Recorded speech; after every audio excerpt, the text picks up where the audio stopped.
final two were pretty much my ideal final two. I don't know if I could see a better outcome. Ideally, it would have been Tashawn and Victoria. But Tashawn never wanted to work with Victoria. Victoria wanted to work with Tashawn. Like, let's be honest, she really wanted to work with Tashawn.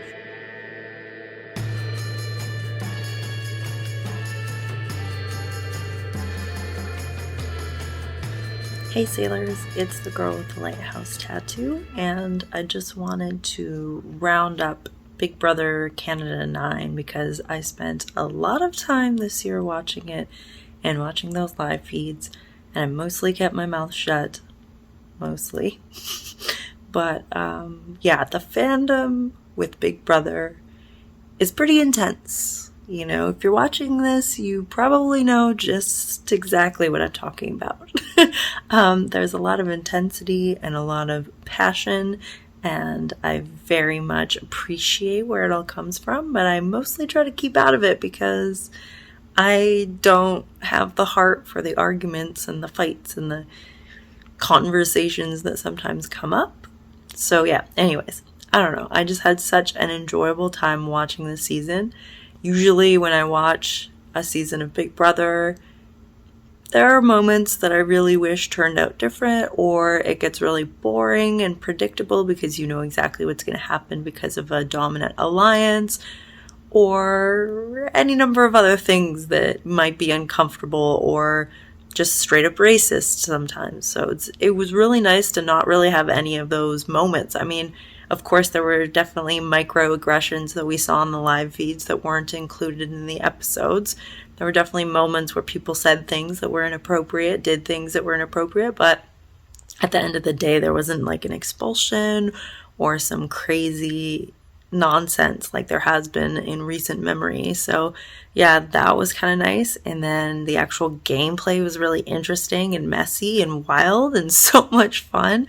There was a lot of really bad decisions, but at the end of the day, like, who really cares? The whole game of Big Brother is so dependent upon who you're playing it with. And since they were all kind of like messy players, the fact that it ended the way it did is very fascinating. So I'm going to say right now, spoilers ahead. So if you haven't seen Big Brother Canada 9, don't watch this, because I'm about to give it all away, basically. I'm not going to go super crazy in depth, but I'm just going to touch on each of the different people who played the game this year and what my personal take on them was. And it's kind of amazing that I have an opinion on everyone, even our first evictee. Like, usually it's kind of boring, you know, the first couple of people are forgettable, and not this year. You can't count a single person who played the game this year who was boring or forgettable. It was top notch, honestly. I really enjoyed it. So yeah, our first evictee was Julie Vu. Miss Julie Vu, our very first transgender player who has played Big Brother Canada, and absolutely love the queen. Let's be real. A queen cannot play games with a bunch of commoners. There was a lot of really interesting moments with her, and I'm really sad, as I know many people in the fandom are, that we didn't actually get to see her on the live feeds because she was gone much too soon.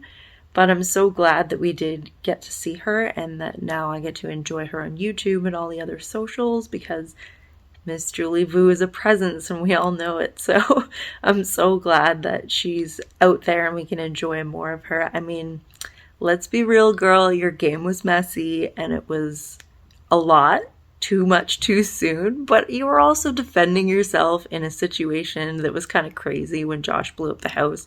So I understand why you did what you did, and I respect your game. Speaking of Josh... Remember day 3? Blew up the house!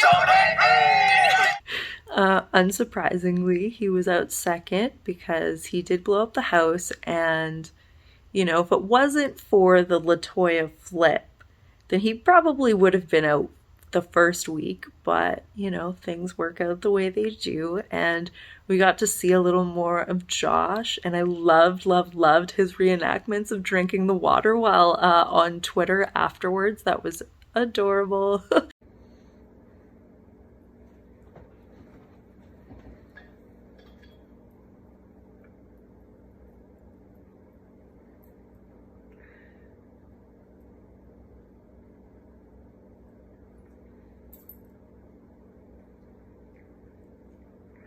I don't know. It was very entertaining to watch Josh on Twitter with his little commentary, especially with Julie and their little hangouts after they were evicted. I mean, perks of being in Vancouver.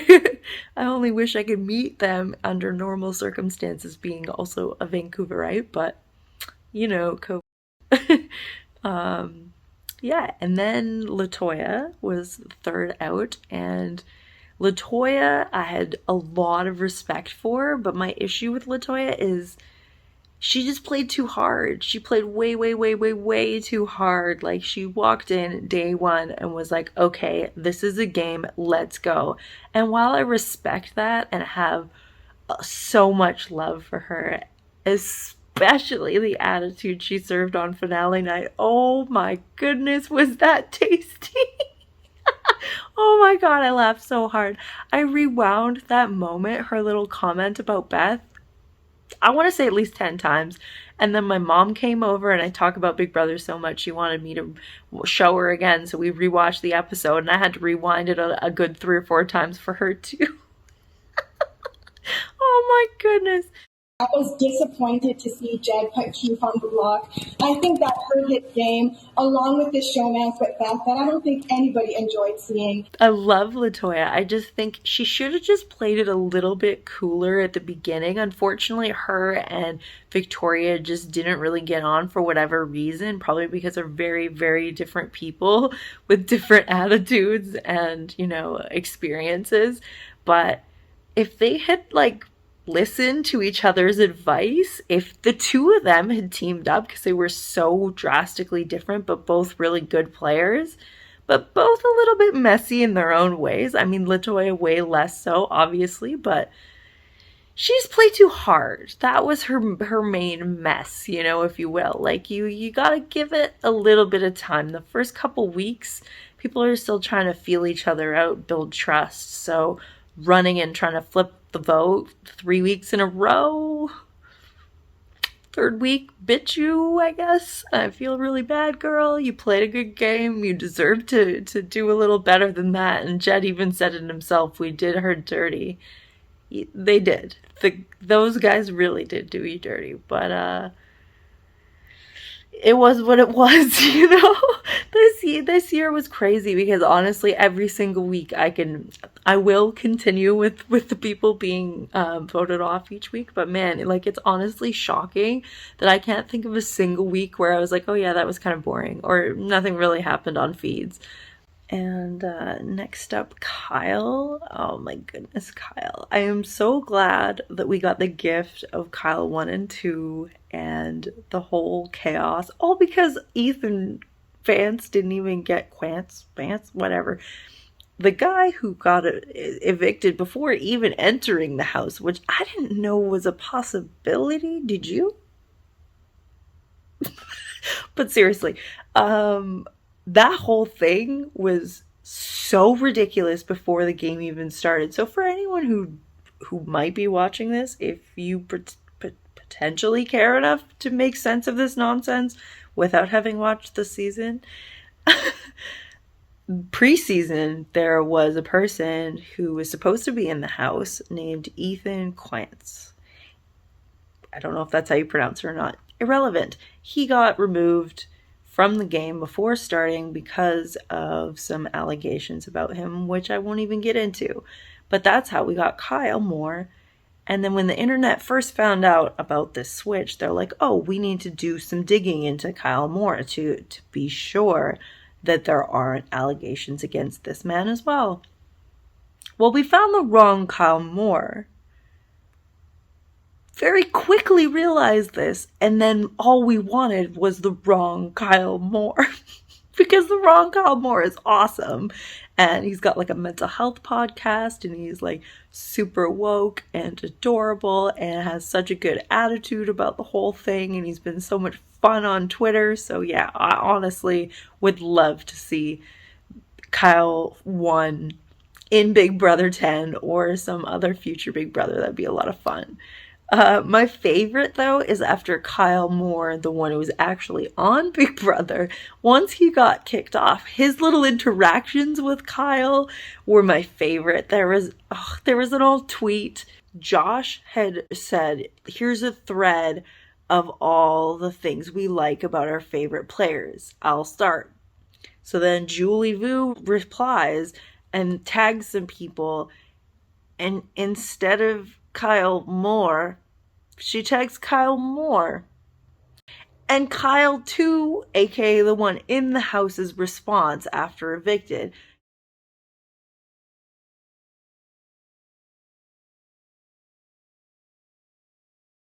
Anyways, Kyle was gone, and then sadly his little almost showmance Austin was gone, and the only perk to that was that the two of them were now out of the house and could have their adorable live videos on Instagram, and we could see how awesome they are as human beings on social media, which is honestly the best part of social media and Big Brother. There's a lot of toxicity and a lot of chaos and accusations and absurdity. But at the end of the day, I feel like it's pretty sweet that people who were lucky enough to play this like awesome game that so many of us love get to then go on social media and interact with people who are like fans of the game that they played, or just like the person that they are, or someone who feels represented by whoever they were. I feel like that's pretty awesome. So at least we've got that. I remember being a kid watching early Big Brother seasons in the US and wishing, oh, I wish I could play in Canada. That's never going to be a thing. Then it became a thing. Or I wish I could meet some of these people, like Dan Giesling. Not only is like top tier, but he's also like a legend and a person that made me really appreciate what Big Brother is and could be for somebody if they really were passionate enough about it. And I got to speak to him on a live, which was the craziest moment for me. I never thought that would happen. So for social media to be so easily accessible and accessible and so easily, like, you can find a way to communicate with these people that you look up to or were rooting for or had all these like ideas about, and to actually be able to talk to them is pretty sweet. Obviously there's some negativity to all of that too, but yeah, the Kyle and Austin thing is one of my favorite things about social media this season. It was very cute, and all the like little fans that would make videos of them.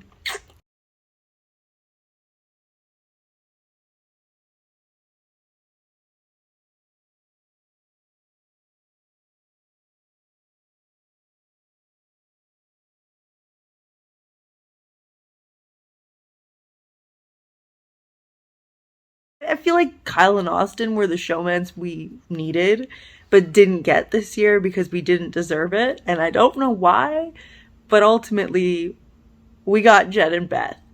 And LaToya said everything that needs to be said about that. Straight up. That's all that needs to be said. Next up was Victoria, and honestly, I will never not be mad that she didn't make it farther. I love Victoria, and I'm glad she at least made it to the jury, but I don't know, I really wanted her to get really far in the game, and I knew she wouldn't. She's just too messy, she's just too in your face, and she'll blow up on a dime, and too emotional. I could list the reasons, but oh, did she make things entertaining? How much did I love her? Like, oh God, I could go off. I mean, obviously there's some pink in my hair and I've got some, like Victoria vibes for sure in my personality and my absurdity. So I feel Victoria in my soul, and I really wanted her to win. I knew she wouldn't, but I still really wanted her to win. I knew Kiefer was going to win Canada's favorite house guest. That was a given. Did that stop me from staying up for hours and hours and hours and hours voting for Victoria? No. I don't like captchas. I don't know if it's my ADHD or if I'm just like bad at understanding rules or something, but captchas give me trouble sometimes when it tells you to pick traffic lights, especially. I don't know why I never get it right. Why I can't Just find all the approach. I'm good at driving. I don't understand why pictures of captured traffic lights trip me up. That's a lot of chores. But anyways. So yeah, I don't know. I voted for her a lot. I knew she wasn't going to get there. I was hopeful that they would at least announce like the top 3, you know, because I knew Rohan, Victoria, they were going to be up there, but they weren't going to do as well as Kiefer. But I just wish they could have said, you know, Victoria, you've come in second, you know, or something. That would have been sweet. Because I loved her game. She was so entertaining. She was hilarious. She was absurd. And just, yeah, you never, like, both weeks that she was HOH, in my opinion, were the best feed weeks. Because every moment was delicious. Like, every moment, something was happening. And if you missed, like, if you passed out because you had a nap, you'd have to go and do some research and figure out what the fuck just happened. Because even if you only had a half-hour nap, you might have missed everything. You might have missed everything. And with all the feed cuts that happened this year, oh man, there were a lot of moments where it's like, you missed it. You missed it. You got to go and watch, like, whatever cuts that someone else has made to update. But like, the thing is, all those updates, I appreciate them. Don't get me wrong. I love all of you. Don't come at me. But that's someone's opinion, right? Like, there are certain things that I thought were so much more ridiculous that like never really got coverage. And, you know, that's just the way it is. Like, ultimately, someone's got to decide like what's interesting enough to keep and what's not. But like, anyways, I'm going off on a tangent. That's what happens. Like, especially when I think about Victoria's game, I'm like, what if you had done this or that? Could she have made it? Is she just too much? This has been one hell of a ride. Even though every single one of you has stabbed me in the back and are participating in one of the dirtiest back doors of all time, I forgive you because I probably would have won this game. Anyways, that's a whole Victoria game. So then Rohan was voted out. And I'm honestly really impressed that Rohan lasted as long as he did. Not because I didn't value the gameplay, but mostly because there was a big target on his back from so early on, and he wasn't winning HOH competitions in order to save himself. And unfortunately, neither were his allies, really.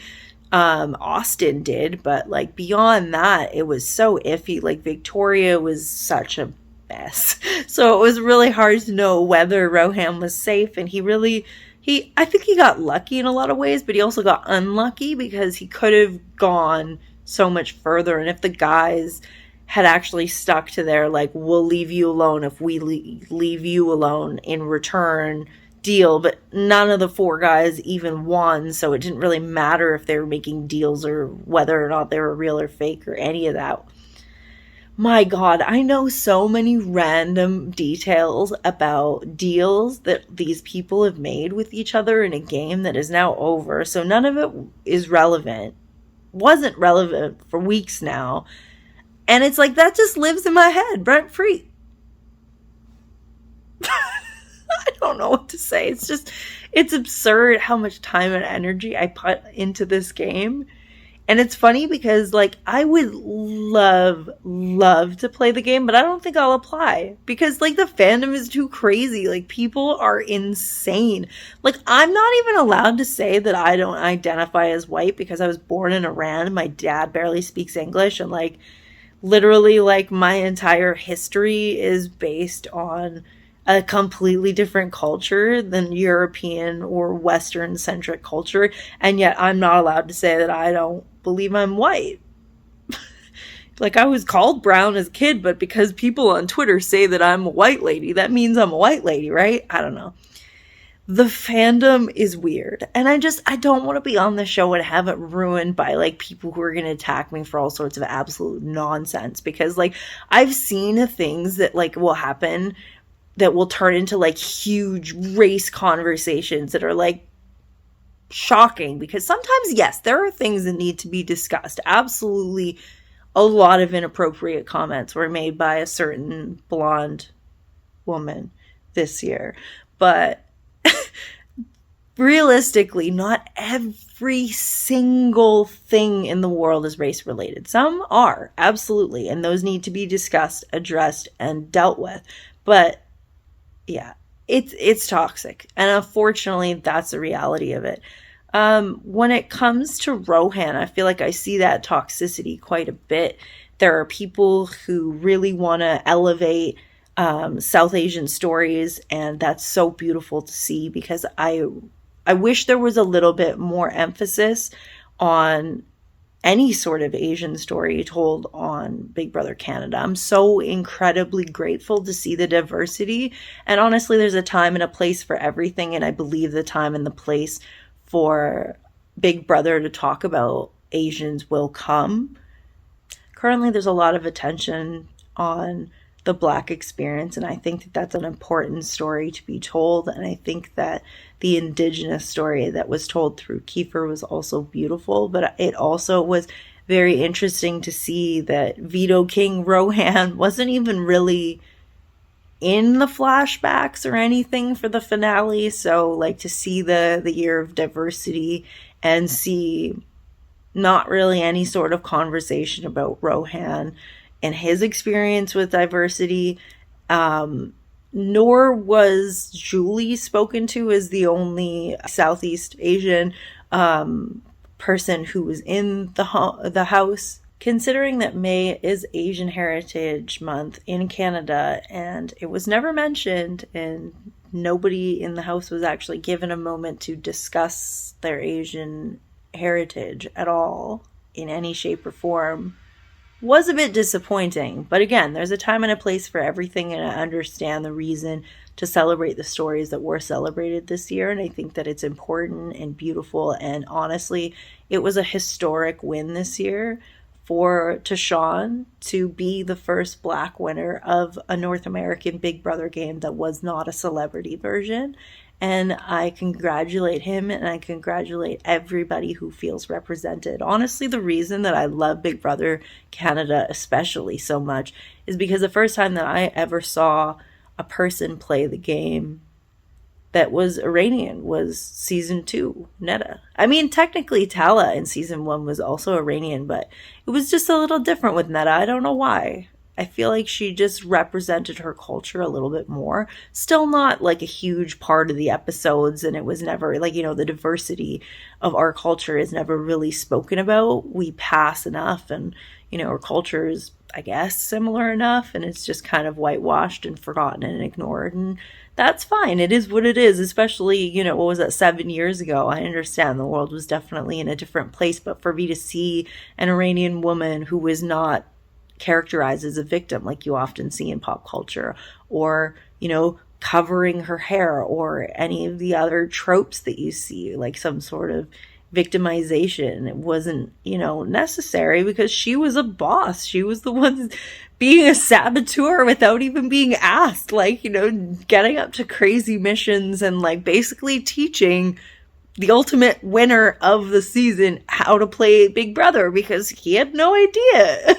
And, good on him. He listened to the lessons and did the things that were necessary in order to win. But at the end of the day, that was so beautiful to me. And what was even more valuable to me personally was seeing Paris win season 6. Seeing an Iranian woman win a competition was mind-blowing to me. I never thought that I would see that. So for everybody who feels vindicated, represented, celebrated because of Tashawn's win, that's fantastic. And I understand how you feel, and it's absolutely your time to shine. I hope that there's a moment where, Asian stories, whether they be West Asian, like in my case, or East Asian like Julie, or South Asian like Rohan, all those stories are just as valuable as other stories. But again, there's a time and a place. That was a big one, but I mean, I wish that we could have seen a little bit more from Rohan actually speaking when it came to the finale, because I don't know, I just felt like Rohan deserved the opportunity to speak, and I didn't feel like he really got it. He did briefly, but his veto wins were never discussed, and the moves he made were never really as relevant in the little flashback highlight reels. So that was a little bit disappointing. But I mean, we could say that about most of the jury members. They didn't really get a proper edit because they didn't make it to the end, unfortunately. So I guess next up would have been Tina. And I love Tina. I love Newfoundland. So it's really cool to see her teaching different slang terms from Newfoundland, and her little big brother sweater. Yeah, but like, it was really cool to watch her play. Just in general, you don't really see very many people in long-term lesbian relationships on television. And she was really quiet and subtle about it, and, you know, proud at the same time of her partner. So it was really sweet that she had this like beautiful long-term relationship that, you know, when everyone was talking about their coming out stories, I don't remember Tina actually speaking up, which was really interesting to me. And I don't know if it was just like not shown on the episode or what, but I remember that Julie was still there. So that was before feeds were turned on. So unfortunately, we didn't get to see the full coming out stories, I guess, of everybody. But I was actually a little bummed out not to see Tina's coming out story, because she's a really special character to me. I don't know, curly haired women.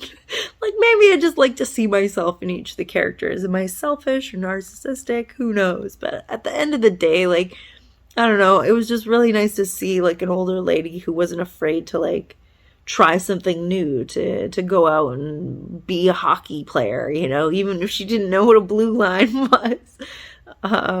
Yeah, it was really sweet. I'm really glad that at the end of the day she made such a good friendship with Tara that it doesn't really matter how it all ended. But yeah, it was cool to see her do as well as she did. I expected big things from Tina. I honestly expected her to do a little bit better than she did, just because she was quiet, paying attention, playing both sides pretty well for a majority of time. There was one point where, I don't remember the exact week, but I want to say it was the week that Victoria won her first HOH, when you could tell that she was kind of picking the oddballs side once the oddballs were officially formed, and kind of backing away from the Sunsetters, and they were kind of like ready to let her go. But it's so interesting that the Sunsetters really could have been probably the most dominant alliance that, you know, BBCAN has seen in a long time. I mean, just numbers wise, obviously the Pretty Boys were like way more loyal and like legitimate. But at the end of the day, like, it's interesting that beyond Kiefer's ego, the Sunsetters were actually like a pretty decent alliance, and they really had some amazing players. It's just kind of funny how it all pans out. Like, just playing a little bit too hard can affect your game so much. And in like a few moments, like, people ruin their games just like with one conversation. Just one bit of information was a little bit too much, lips a little bit too loose, you know? Anyways, loved her game, loved watching her. Wish we got to see her a little bit longer, or that she'd made it to final 3, but ultimately, you know, really excited to watch Tina on my screen. Well, then don't say I didn't warn you. My sweet, merciful God. Well, just relax and take a breather. I certainly don't want to fall, go tits up, crack my neck. I would poop my pants if that actually happens. I'm telling you, there's... What do you at, Arissa? What do you at, Arissa? What do you at, Arissa? What do you at, Arissa? Hey, house guests! What do you at? Next would have been Judson, and unfortunately, I think Judson's my second to least favorite person on the season. And they're not really Beth-related reasons, interestingly enough. There were just a few things in passing that Jed said that put a really bitter taste in my mouth. And if this were a more boring season with more forgettable people that, you know, I wouldn't care about, it'd be a lot easier to like Jed, because he's not a bad person. Definitely had a great head on his shoulders, really loyal guy, really, was willing to ride with his friends. But the funny thing was who he deemed his real friends and who he didn't, and the people he was willing to string along with lies. And like, yeah, I get that you're loyal to your people, but like, wasn't Kiefer supposed to be one of your people? And like week 3, you were ready to throw him away and everyone forgave that. And then you put him back on the, like, there were just moments where I was like, if your whole thing is that you're loyal, then why aren't you loyal to Kiefer? Like, Kiefer's a good player. Like, you should have the dude on your side. He's probably the biggest super fan in the house. Like, I would say Victoria, but Victoria played way too messy for me to really give her the proper super fan title. Like, I don't think anybody in that house has ever watched feeds. At least, like, more than a few times, like it didn't seem like any of them actually understood how much downtime there is in the week, how much talking and just like human relationships are like the basis of the game and like what it actually takes. They were probably one of the most entertaining groups I've ever seen on Big Brother feeds. It was just constantly one thing after another. And honestly, I'm completely shocked that they did an entire like makeover runway show, turning all the guys into women. Well, 4 of the guys, it wasn't all of them, but and they did like a question. It was like a whole like beauty pageant. And that never made it to the show. Like, that's how interesting they were. Okay! Working those things. See, it's working. The hand on the hip is a classic power pose. Classic I mean, ooh, this jacket. Oh, yes. Ooh, and those. Ooh. Oh, yeah. Hey. Oh, okay. You go, girl. Excellent. Love the pose. He's got dirt. Work it. Work.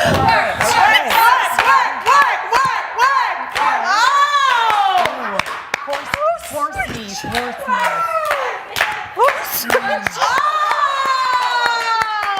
is a gallop. Okay. I don't know if that's smooth movements. Jesus Christ. Lighting the judges on fire. Is not a good Oh, wow. Oh, my God. Oh, Kylie, no. Oh. Okay. Okay. Oh my God. Okay. Oh God. It's all right. Oh my God. The head wrap is a great choice. It's a great choice. It's a very underestimated great choice. It works lovely with the neck piece. It's a very empowering headpiece. Yeah, and the neck piece is phenomenal. Oh, and the clutch. The detail is on point. Okay, yes. Oh yeah. Oh.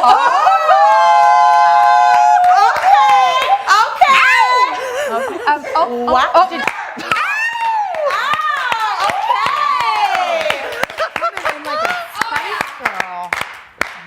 Look at, oh my. Very natural. Very. The shoes were an interesting choice. Yeah, the shoes were, it's very much. Yeah. Look. Looking good. Wow. Okay. And the hair clip, it's, Accessory. oh, beautiful. Very beautiful. natural. Very natural. Contestant number 4, we'll start with you and go accordingly. I would like each of you to describe your perfect date. An expensive one, though, not a cheap one. If it's under $20, honey. Do you prefer A nice romantic walk on the beach, just when the sunset's about to go down, and just a nice peck on the lips at the end of the night. Okay. My perfect date.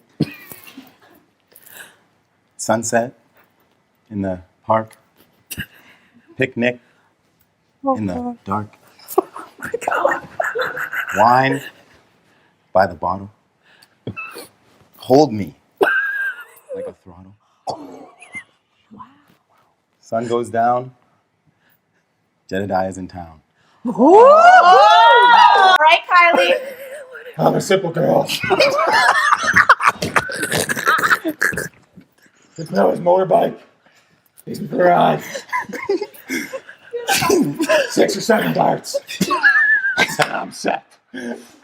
Next. If he don't fly me out, I ain't going. I don't have dates in the same city. Oh. I go out of town. Okay, bougie. Love it. Okay, contestants, the judges want to know, you are at the bar. What is your cocktail of choice? Sex on the beach? You really like the beaches. Now I like the sex. Wow.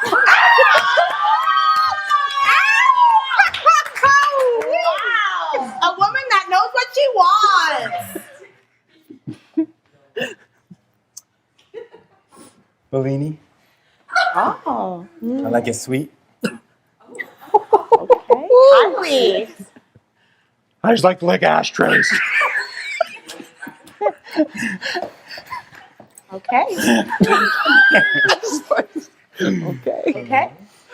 Aisha. Whatever the most expensive drink is, that's what I'm drinking. Okay, a top shelf type of girl. Of course.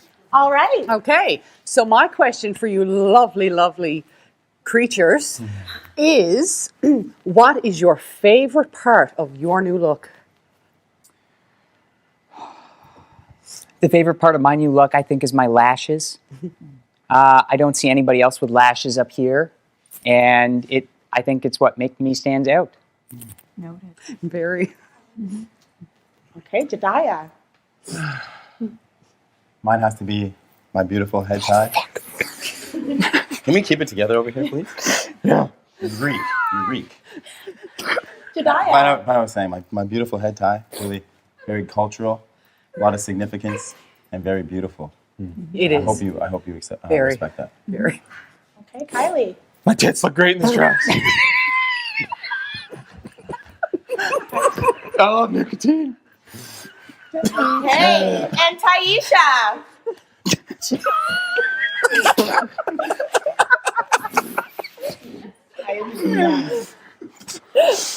Hold on.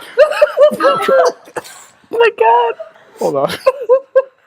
It's the beauty mark for me. Oh. See it? Oh. Yeah. That's what it is. Yeah. Oh, I didn't even notice it. Is it here? Yeah, it's right here. Very Yeah. Cindy Crawford. Oh, Very Cindy Crawford. and you're coming at the right crowd for that. That's our girl. All right. Well, the judges are going to need some time to deliberate. So if you could please take a seat on the couch, we will be calling you back shortly. All right. Thanks, judges. Should we Let's all deliberate in walk. the OLG? Yes. The judges have matched the beautiful ladies with who they think did their makeup. Let's find out if they're right. Austin, who did you give a beautiful makeover today? I gave Miss Rosalia her makeover. Oh! Beautiful, beautiful job. Yes, really. Latoya, who did you give a makeover today? I gave the beautiful Jediah. Woo! Those eyes. 2 for 2. Beth, who did you give a makeover today? Yeah! 3 for 3. And that must mean, Brayden, who did you give a makeover today? I gave a makeover to the sassy yet classy Miss Taisha. Wow! Good job, judges! Okay, it's time for what we've all been waiting for. We have 2 awards that are being given out tonight. First, Miss Congeniality. Take it away.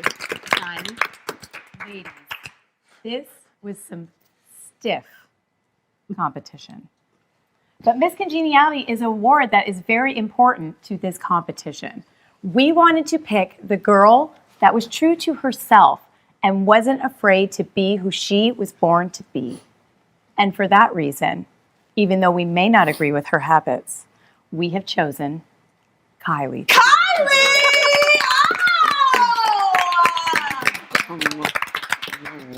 Okay. I'll do anything for $20.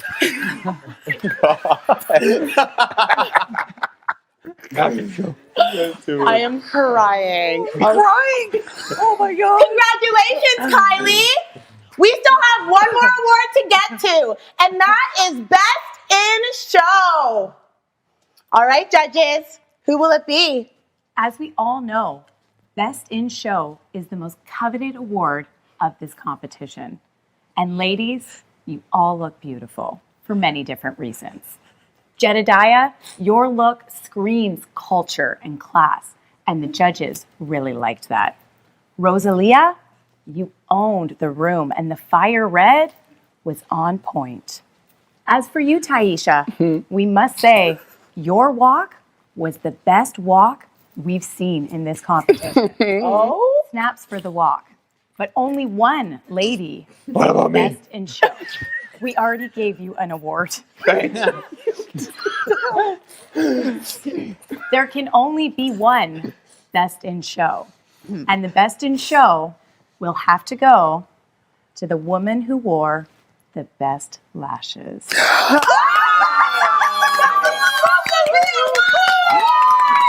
Congratulations, Rosalia! Taste, and that's fine. Whatever. Congratulations! There's culture around here. It's fine. Thank you. We did good. Anyways, tangent yet again. This is what I do. I'm a distractible person.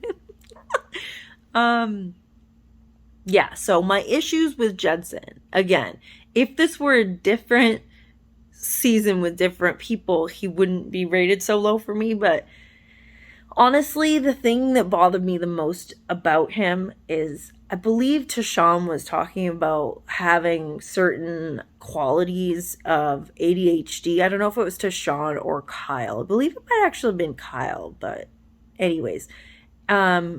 And Judson's reply was, everyone has a little bit of ADHD.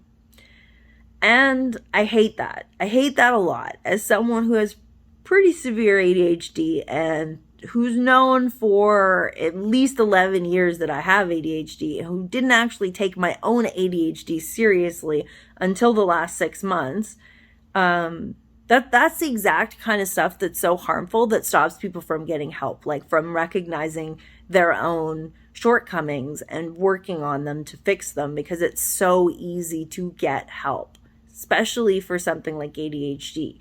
And for someone to just be like, oh yeah, everyone has a little bit of ADHD. What with our phones, and everyone's always distracted and blah, blah, blah. No, okay? If you can't focus, that's fine. That doesn't mean you have a diagnosable illness, okay? Like, I hate to be an asshole about it, but like at the end of the day, it's really ableist to act like everybody has ADHD. Everyone can be distracted. Everyone can have symptoms of ADHD. But just like most other disorders, if you look at one symptom individually, you could say, oh yeah, I've had that. Doesn't mean you have a disorder that a doctor would diagnose you with that would give you potentially medication or other alternatives to cope with. Less than 10% of the population has diagnosable ADHD, and I believe it's about 5% that have actually like gotten help. So like there's a lot of people out there who aren't getting help for a fact. Like my dad, for example, had no idea he had ADHD until I started taking mine seriously. And then I realized, hey, most of these things also relate to my dad. Hey, Dad, do you have it? Let's go deal with the doctor. Oh, yep. Cool. Took him till 68 to realize, because of the attitude that everybody has a little bit of ADHD, okay? I hate to be an asshole, but that is ableist. That's ableist language. If you're minimizing somebody else's struggle in order to say that everybody has that struggle, you're wrong, and it's not nice, and again, ableist. I know people don't appreciate that, and I know that people don't take ADHD seriously, and it's a really unfortunate reality, because I made that comment on Twitter and got a bunch of hate for it, blah, blah, blah. That like there's a certain amount of people that understand, and you can sit in an echo chamber of other people with ADHD who get it, or you could have these conversations with the general public, like the fandom of Big Brother, and try to educate people on a broader platform. And sometimes it works, and other times people just want to argue with you, and I generally don't engage. And I was really grateful that Judson's brother, who is running his Twitter account was like, I'll have a conversation with him. I understand. And there were other things that happened throughout the season where I was like, meh, I don't know about that. But that was the one that really meant a lot to me, because at the end of the day, like, that was an unfortunate phrasing on Jed's part. And I'm sure a really quick conversation with him of like, hey, you know, just phrase that a little bit differently. I understand what you're saying. And you're trying to relate to what Kyle, or to Sean, I believe it was Kyle, was saying. But at the end of the day, like, you know, saying that everybody has an illness that everyone does not have, actually, it's not productive. So just a different phrasing is really all you need. There's a few other things that he said. Honestly, my biggest issue with Jed isn't even this. Like, that was the thing that I appreciated, that his brother was like, I'll have a conversation with him about it. Who knows if he actually will, but it meant a lot to me that he at least reached out on Twitter to say, hey, yeah, I get where you're coming from. That wasn't the greatest comment, and I can just have a conversation with Jed about it. But the thing that he says, I mean, it wasn't a direct quote or anything, but the thing that he did that really bothered me was the number of times that he would be hitting on Austin, or saying that he wanted to get her in bed, or this or that, just like all sorts of creepy little comments. And how many times she'd say, no, I'm not interested. No, I'm not interested. No, I'm not interested. And he just like would not let up. And like, there was one night where I watched him hit on her or say that I'm going to get you in bed like 30 or 40 times. And she was just like, no, no, no, no, nope, I don't want that. No, no. And it was just so gross and cringy to watch. And honestly, like, I heard rumors that Jed was trying out for Love Island and ultimately made it to BBCAN. And if that's true, then I understand why he was like so fucking thirsty the whole time that he was on the show. Because like, why are you trying so hard to get with every girl? You do realize there's cameras everywhere. You do realize that, right? Like, there's other women in Canada, and we can see you on those cameras, and we can see what a creep you're being, and it's not cute. I did not appreciate the way he treated Austin. At least Beth was into it, but the problem is Beth was like so toxic and so gross and said the worst things, like comparing their hair to pubes and like comparing their sizes, and like, you can have your triangle, your isosceles sauce, whatever nonsense. You can have that. You guys were all consenting. It was all fine. I don't even mind polyamory, man. Do what makes you happy. I just didn't appreciate that she was, like, Beth was always trying to use Tashawn and Jedson's color, race, skin as, like, an excuse to be an ignorant little, you know, like, some of the things that she said, like, were so shocking. And it was like, you're clearly just sexualizing them because of this situation, or fetishizing them, or whatever word, like, I don't know what the word is, but it just, like, was gross to watch. And it was really gross to see the guys just being cool with it. Like, I get that Jed actually has feelings for Beth, or at least says so. And I'm really glad that Ty got over it, and he was like, yeah, have fun in jury, Beth. Oh my gosh, Ty. Floated your way through this game. Whatever. Enjoy jury, Beth. Sorry. Like, that was classic. But, man, it was painful and cringy and gross to watch some of the things she was saying, and the fact they were just, like, accepting her talking to them that way.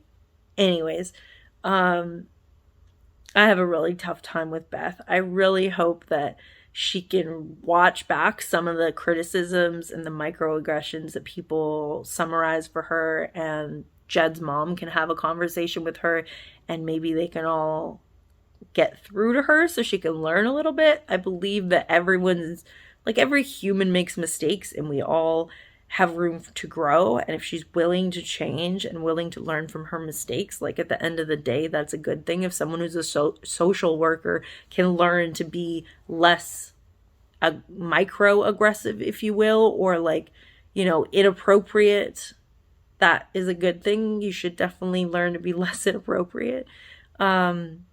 yeah, I don't know. Beth is a really tough one. She's definitely my least favorite of the season.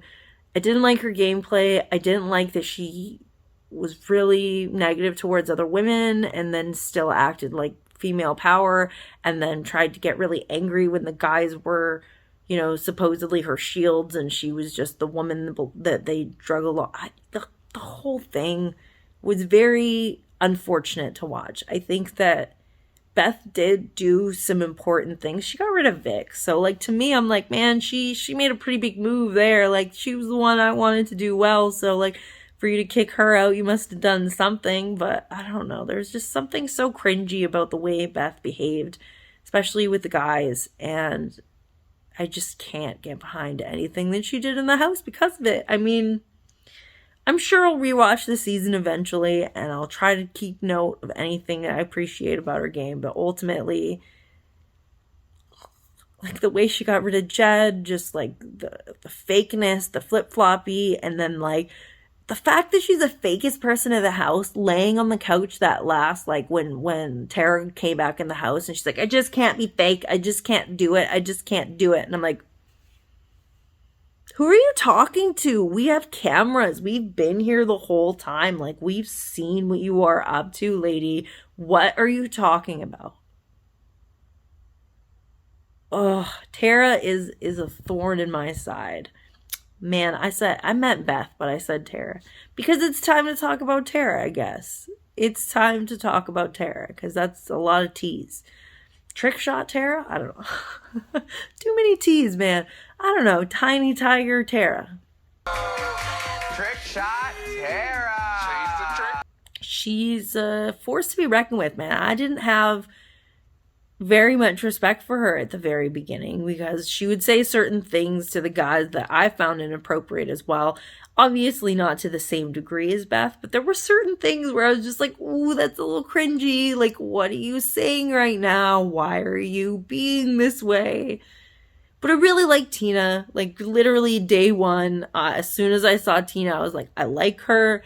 And so the fact that they teamed up, I decided, okay, I'll give them a shot. And then I watched, like, the first week or two, whenever Tina and Tara were doing their walks, I would just let them do their walks. I wouldn't watch. I was like, there's other things to watch, you know, like the live feeds have 4 cameras, right? But there's usually like 2 in one area and 2 in another area. So you can usually listen to 2 conversations.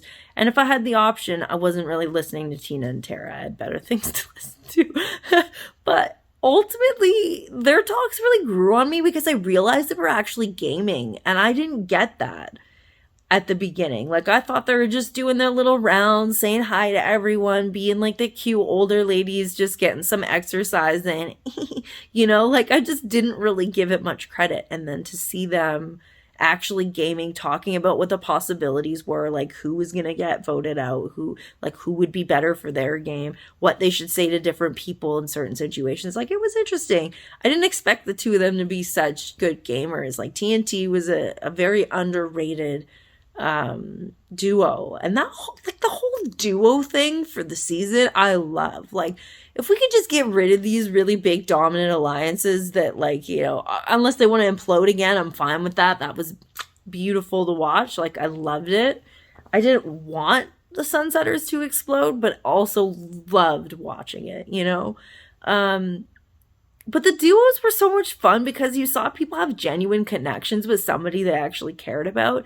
And then it was like, oh, whose duo is going to get in trouble this week? Oh, what about next week? Who can save themselves with the veto? Like, it was fascinating. It kept every week fresh and interesting. And, like, I find it ironic that the season that they tried to just be like, okay, we're putting you in teams. You can do your big one alliance versus the other and then pick each other off and really predictable ending. But we're going to spice it up and do teams. And it's like, yeah, that lasted 2 weeks because this season was, like, full of characters. Like, it was too much excitement. And, like, I feel bad for Josh. Like, the one quiet guy, just, like, no one wanted to talk to him because it's like, okay, we got an introvert. Like, come on, Josh was awesome. Anyways, so yeah, I don't know. Tina was fun. Sorry for these, like, couch noises and me shifting, and I don't have, like, an actual tripod or anything. I'm just friggin' talking into my phone because I can. and I hope you don't mind. If you've watched this far into the video, you're probably fine with it. I hope I haven't missed anyone, but I think so far we're doing good. We're finally in the top 2. So, the final 2 were pretty much my ideal final 2. I don't know if I could see a better outcome. Ideally, it would have been Tashawn and Victoria. But Tashawn never wanted to work with Victoria. Victoria wanted to work with Tashawn. Like, let's be honest, she really wanted to work with Tashawn. She wanted to work with both the guys. I don't know. Again, the LaToya Victoria thing, I wish could have worked because they would have balanced each other out well. But ultimately, I understand why it didn't. But yeah, so like ultimately, the way things fell, I'm really glad that it was Brayden and Tashawn because we saw LGBT representation in the final 2. We also saw, obviously, 2 black men in the final, which is historic. It was beautiful to see. To me, all these, first black winner of North American Big Brother, other than celebrity, all of that comes with a little asterisk for me because if it wasn't for Topaz, then Gary would have that title. So my vote is 150% secure. 150%. Topaz has voted for Jillian.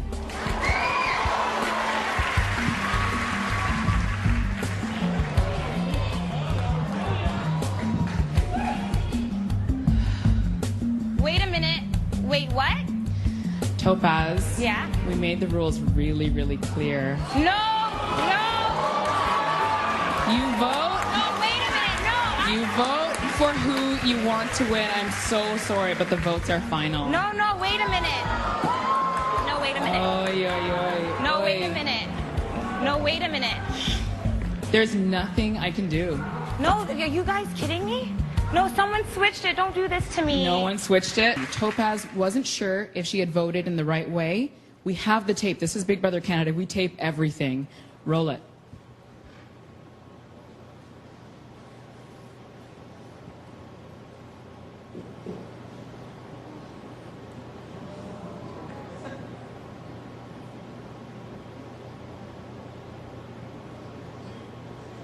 Like, literally, Topaz made a mistake.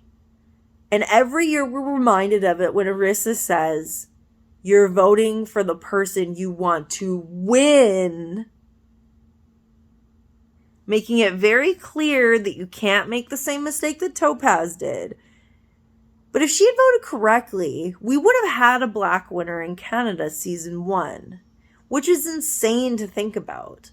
But I'm so glad that Tashawn won the title totally legitimately, 6-1, no question, no accidents, just straight up won. And ultimately, I'm glad he did because, like, he had the better gameplay. I love Brayden. I think that what he did was very underrated because, honestly, if I was in the house, I would do the same. You want to stay under the radar for the first half of the game and then you play hard. And that's exactly what Brayden did. Like, he nailed it. Like, Tashawn talks about playing textbook Big Brother in some of his exit interviews, and I think that's cute. He played a beautiful game. He really did. To not hit the block even a single time and win the last competitions enough to not be in danger ever is amazing. Cody Calafiore is the only person who's ever done that in the past, and he had pre-gaming on his side. He had Derek on his side. He had a lot to help him out. He'd already been second previously. He already had history with the game, knew how to play, already understood a lot of things. Pretty sure Tashawn wouldn't even classify himself as a super fan. Like, he knew the show. He'd watched a little bit, a couple of seasons here and there, but he wasn't like someone who understood the game to the same level as Cody, and he's the only other person in North American Big Brother that has ever made it that far without hitting the block. I think Derek made it to final 3, but lost the final HOH. Cody won, took him, and then Derek won anyways. But like, that's insane that it's only ever happened one time, and arguably that was cheating because he had all these like levels up. So Tashawn's the only person who's made it that far without hitting anyone's radar, really, even though he's like a giant, muscular, charming man. Like, how is he not the first target? I mean, he kind of was because he was picked first and blah blah blah, but like, he really slid under the radar. But I don't know, I feel like Braden and Tashawn both played really good games. They were really smart and they did really well. And honestly, it's really kind of mind-boggling that we've made it to 8 winners of Big Brother Canada and none of them have ever had a vote cast against them. So it's like, basically, if anyone votes against you, you can just be like, okay, I'm ready to go. Let's make some big moves because I'm not going to win this game. Like, that's pretty much the point we're at. It's like kind of crazy. Ultimately, I don't even know how to wrap this up because it was such a beautiful season, so much fun, so much entertainment, so much craziness on the live feed, so many fun competitions. I'm glad that there weren't as many physical competitions as usual, but it was also a little bit strange. Like, I understand COVID risks are probably the reason, and like the lack of feeds obviously sucked too. But again, COVID is probably the reason. Like, they probably had less staff than usual and all. Oh my goodness, I'm getting all sorts of gas from talking for so long.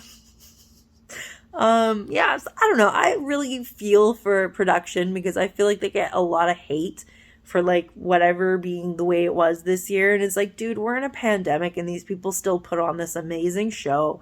And okay, let's go through all the winners. Victoria won a lottery prize from OLG, which is sweet because she's actually from Ontario, so that makes sense.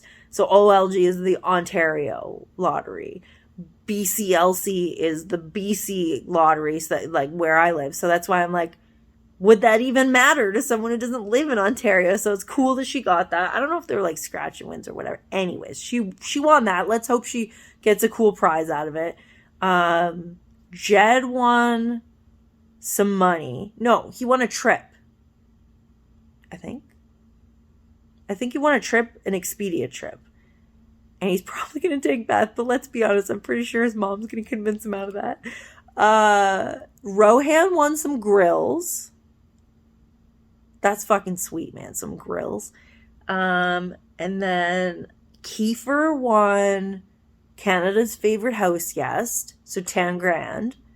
Braden got second place, or 20 grand. And then Tashawn got the big prize of 100K. Literally every single person who won a prize this year, look at me. Every single person who won a prize this year was a minority. Everyone. Talk about diversity. Talk about giving people a fucking shot. Talk about inclusion and representation. That is beautiful. Obviously, throughout this conversation, I've noted a few moments where I believe things could have been improved. There are things that we can strive for in the future, but man, oh man, am I so pleased with the outcome. The person I wanted to win won. But realistically, like, there were so many people, like anyone in the top 4 could have won and I'd be stoked. I mean, I probably wouldn't be super stoked with Tara. Like, I love her comeback story and it was really fun to watch her fight, but like, no one who's ever been evicted has come back and won Big Brother. Gary almost did, and I feel like he probably deserved it more. So realistically, I'm not surprised that she didn't win. But Kiefer could have easily won and I would have been stoked. But we will get our first Indigenous winner of Big Brother Canada soon. I have no doubt about that. He brought the game to a lot of people and I'm so glad. It only makes me sad that we haven't gotten to this point sooner and we haven't talked about Indigenous culture in this country and on Big Brother Canada sooner and in more depth, because there's so much beauty and so much history and so much lovely lessons that we could learn from the people who've lived here a lot longer than any of the rest of us, you know. My family came here in 92, so obviously more recent than most, but it's pretty cool that there's people who've been here for thousands of years, and learning from them is important. And hearing keepers speak Haida always gave me goosebumps, and seeing the moments of song and, you know, the love in his heart for his community, and obviously the love his community had back for him. It was really beautiful.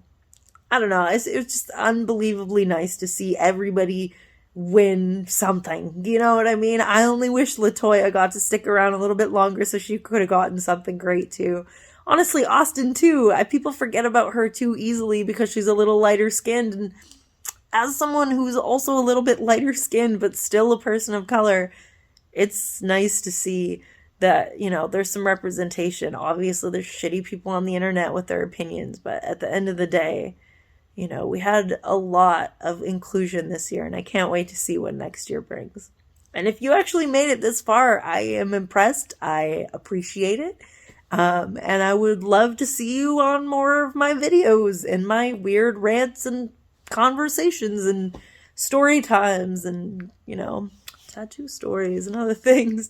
So feel free to hit that subscribe button. I don't like doing it at the beginning of videos like you're supposed to do, but you know, if you make it all the way to the end, maybe you care enough to actually stick around for other things that I have coming in the future, and hit that like button if you actually cared enough. You know, maybe it was good, maybe it was bad. Even if you hated it, hit the thumbs down. I'm fine with that. I can take negative feedback, if you will, criticism. I don't know. I glued on my eyelashes really poorly today, and it's been driving me nuts, but oh well. You guys watched this video. Did you even notice how bad my eyelashes were, or am I just self-conscious? A little bit of column A, a little bit of column B. Be honest down in the comments. Thanks for hanging out, sailors. Until next time, I am the girl with the lighthouse tattoo. Bye.